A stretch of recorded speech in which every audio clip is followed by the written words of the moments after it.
नमस्कार, आइए बात करते हैं छोटी संसद की, जहां ग्राम पंचायत से लेकर जिला पंचायत के प्रतिनिधि चुने जाते हैं।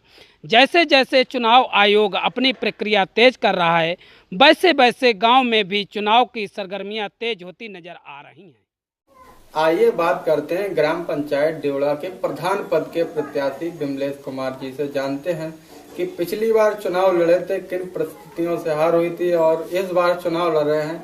क्या इन्होंने ग्राम पंचायत में कमियां देखी हैं और जनता इनको वोट क्यों दे, इसी को लेके विमलेश कुमार जी से बातचीत करते हैं। विमलेश जी, ये बताइए, पिछली बार आप चुनाव लड़े थे, क्या कमियां देख के लड़े थे और किस कारण से आपकी हार हुई थी? हमारे ग्राम पंचायत देवड़ा में कमियां तो बहुत सारी हैं, लेकिन सारी व्याख्या करने में थोड़ा टाइम लगेगा, वक्त लगेगा, इसलिए मैं आपको संक्षेप में बताना चाहूंगा। जैसे हमारे यहाँ का जो भी प्रधान बन जाता है, प्रधान बनने के बाद पहली कमी उसकी ये रहती है कि जिस आदमी को वोट देते हैं, जो आदमी को वोट देते हैं, उन्हीं के पक्ष में हमेशा रहते हैं, बाकी सभी लोगों को वो नेग्लेक्ट कर लेते हैं। दूसरी बात यह है कि किसी भी चीज में अपनी क्वालिटी नहीं रखते हैं ये लोग। ग्राम पंचायत में जो भी कार्य होता है, किसी चीज में क्वालिटी नहीं रहती है। दूसरे आदमी से झूठ बोल बोल के ये फरेबी में वोट लेके एक बार तो जीत जाते हैं, लेकिन दोबारा मेरे ग्राम पंचायत में ये नकार दिए जाते हैं। तो ये सब छोटी मोटी कमियां नहीं, बहुत बड़ी कमियां हैं। जनता इनको समझ पाती है, जब तक समझती है तब तक इनके 5 साल गुजर जाते हैं। इसलिए मैंने सोचा था कि जब हमारा कभी भी कार्यकाल आएगा या मुझे कभी कार्य मिलेगा, करने के लिए मौका मिलेगा मौजा के अंदर, तो मैं हर आदमी को मौका दूंगा। जैसे हमारे यहाँ 15 उम्मीदवार होते हैं, सदस्य पद के उम्मीदवार जो होते हैं, उन लोगों को मौका दूंगा, उन लोगों से कार्य करवाऊंगा, उन लोगों से क्वालिटी लूंगा, उन लोगों से पूछूंगा कि भैया आपके वार्ड में क्या कार्य करवाना है, क्या कार्य नहीं करवाना है, आप हमें लिख के दीजिए या फिर मुझे आप उसका एजेंडा बना के दीजिए, मैं उसको पास करवा के आपका कार्य करवाऊंगा।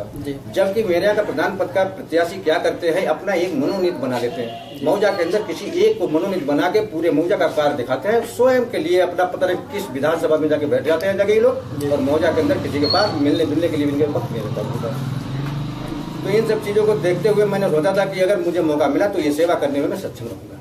ग्राम पंचायत की प्रमुख समस्याएं क्या आपके नजर में आती है? ग्राम पंचायत में क्या प्रमुख समस्याएं?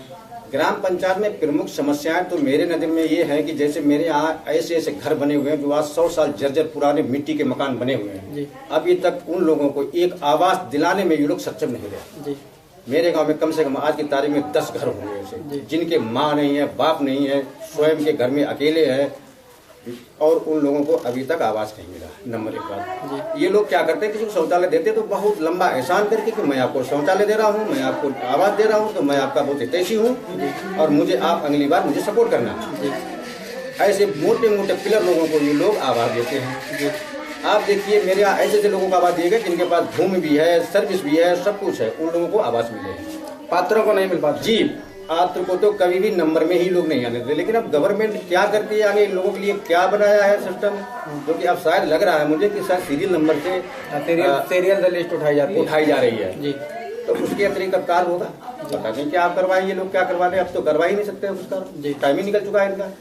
जनता आपको वोट क्यों दे? क्या आप में खूबियां हैं जो जनता के लिए आप क्या काम करना चाहते हैं? जनता तो मेरी खूबियों को पहचानती है। जनता ने मुझे बहुत चाहा, बहुत सपोर्ट किया, लेकिन कुछ हमारा चुनाव लड़ने का तरीका थोड़ा सही नहीं रहा। सही उसका मतलब ये रहा कि मैं पहली बार चुनाव लड़ा था, मैं ये साम दाम दंड भेद वाली व्यवस्था मेरे पास थी नहीं, लेकिन ये लोग पुराने थे, इन लोगों को सारे आंकड़े थे, इनको सारी ये व्यवस्थाएं मालूम थी, उन जरिए से इन्होंने अपना जैसे भी करवा के चुनाव को अपने कब्जे में कर लिया। मैंने कभी साम दाम दंड भेद वाला फार्मूला नहीं चलाया और ना ही मैं कभी भविष्य में साम दाम दंड भेद वाला फार्मूला चलाऊंगा। मैं इंसानियत से वोट मांगा, मैंने इंसानियत से वोट लूंगा, मैं इंसानियत से वोट मुझे मिले और इंसानियत से ही वोट मुझे लोग देंगे। जी।